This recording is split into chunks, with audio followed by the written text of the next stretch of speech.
Berjumpa lagi dengan TJ44 di Cerita Bersambung. Seperti biasa, sebelum lanjut video ini, jangan lupa tekan tombol subscribe dan like channel ini. Jika sudah, terima kasih.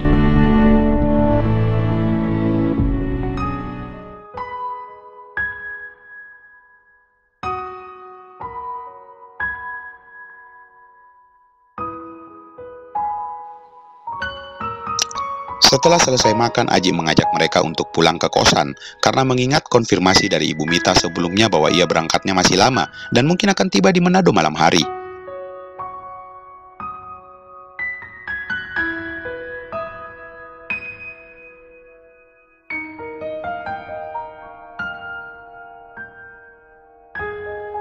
Mita dan Dea ikut aja apa yang dikatakan Aji karena mengingat mereka memang masih sedikit lelah setelah 2 hari kemarin berjalan-jalan bersama. Apalagi saat kejadian di Bunaken kemarin membuat Aji maupun Mita menghela nafas panjang setelah mengingatnya. Beberapa saat kemudian mereka sudah berada di kosan Aji dan terlihat Dea sudah tertidur siang ini di atas ranjang ditemani oleh Mita yang hanya berbaring sambil bermain HP. Sedangkan Aji daripada nggak ada kerjaan dan setelah meminta izin ke Mita, maka ia menyibukkan diri di meja kerjanya dan mencoba mengerjakan apa yang diminta oleh Pak Putu.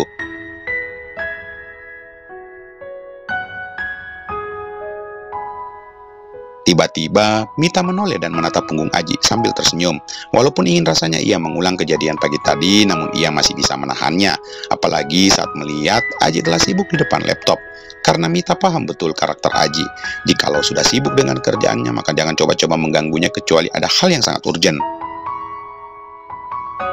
Saat masih melamun sambil menatap pundak Aji, tiba-tiba ia memikirkan kejadian kemarin hingga membuat jantungnya berdebar-debar. Dengan kejadian kemarin saat berada di Bunaken, ia sadar bahwa Aji sangat mencintainya. Apalagi saat ia baru saja tiba dari berkeliling ke Taman Terumbu Karang menggunakan kapal boot bersama beberapa orang. Ia melihat pria itu begitu khawatir terhadapnya. Mita sangat mengutuk perilakunya saat itu yang memaksakan diri untuk ikut bersama beberapa orang untuk naik menyewa kapal yang akan mengantar mereka berkeliling tanpa meminta izin ke Aji. Mungkin karena rasa kesal yang tak tertahankan dan juga rasa ingin tahuan terhadap tempat itu, maka ia memberanikan diri untuk pergi meninggalkan Aji dan Dea. Awalnya Mita menganggap hal biasa saat cuaca berubah dan hujan pun turun saat itu. Namun makin lama ia merasa ketakutan saat kapalnya dihantam oleh ombak besar. Dan untung saja kapal itu tidak terbalik. Hanya saja suasana di atas kapal sangat menakutkan.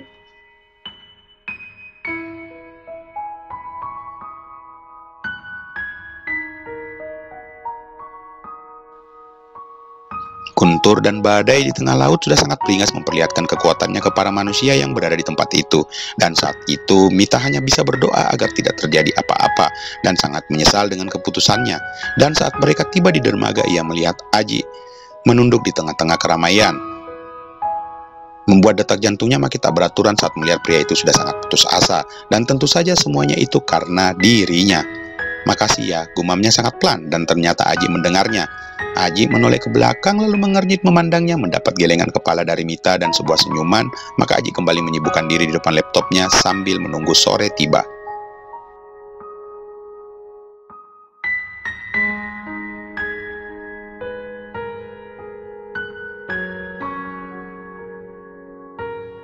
Keesokan harinya, di mana semalam Aji bersama kedua perempuan itu menjemput Ibu Mita di bandara dan menyempatkan untuk makan malam bersama di salah satu restoran yang terletak di daerah Megamas.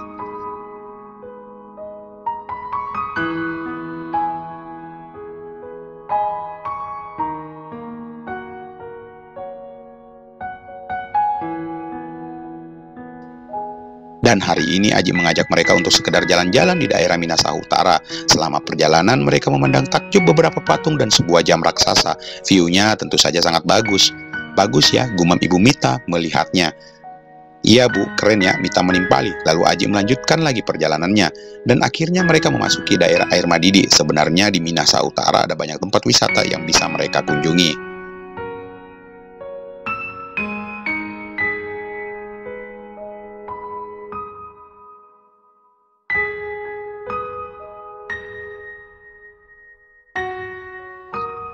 Namun, karena keterbatasan waktu, makanya Aji hanya lewat sambil lalu dan tak lupa menjelaskan ke mereka beberapa pengetahuan yang ia ketahui selama berada di Manado. Aji menjelaskan bahwa di tempat itu terdapat Gunung Kelabat, Gua Jepang, air terjun Tumatenden, dan lain-lain.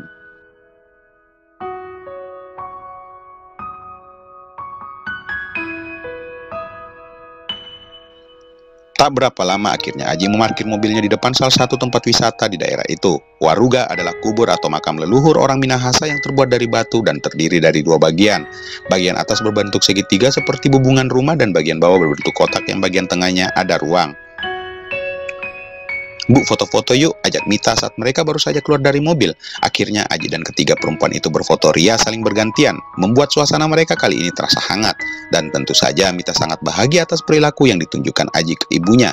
Sangat sopan dan bersahaja, tak pernah berhenti tersenyum saat berbicara dengan ibunya.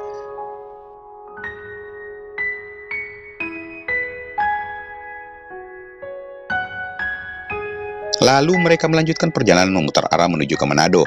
Di benak ibunya Mita, Manado ini benar-benar seperti kota yang sejuk dan kita akan merasakan seperti berada di era penjajahan, dikarenakan sepanjang mata memandang daerah tersebut penuh dengan bukit-bukit yang berada di tengah kota. Dan juga banyak bangunan-bangunan lama yang masih tertinggal dan berdiri kokoh sisa peninggalan zaman penjajahan Portugis. Saat tiba di daerah Bahu, mereka memilih berjalan kaki menyusuri jalan sekitaran karena memang saat ini cuaca sangat mendukung hiburan bagi Mita dan ibunya.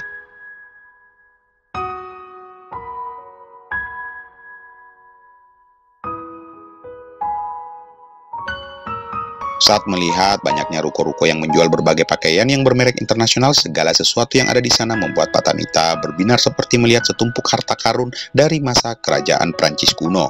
Menyusuri sepanjang jalan raya yang sangat luas itu membuat Mita merasa sangat bahagia.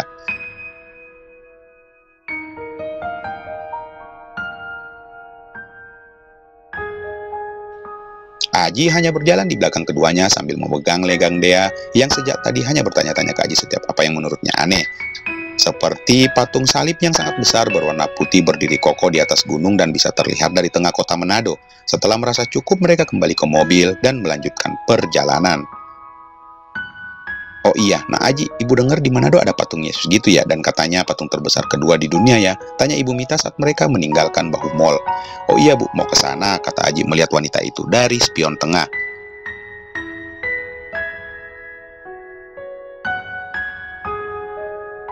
"Boleh deh, kalau nak Aji nggak keberatan," kata wanita itu, membuat Mita menoleh ke Aji dengan tatapan penuh harap. "Boleh sekali Bu, yuk kita ke sana aja," jawab Aji tersenyum.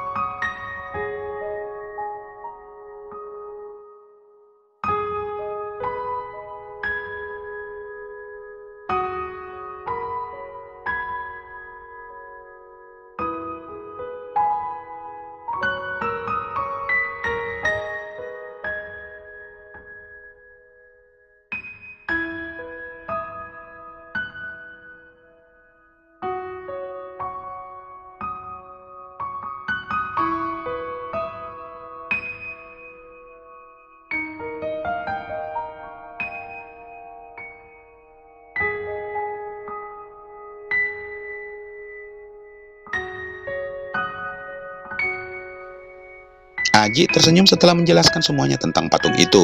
Walaupun mereka beragama Muslim, akan tetapi mereka tetap takjub akan keindahan patung tersebut dan tak lupa mengambil beberapa foto di daerah itu.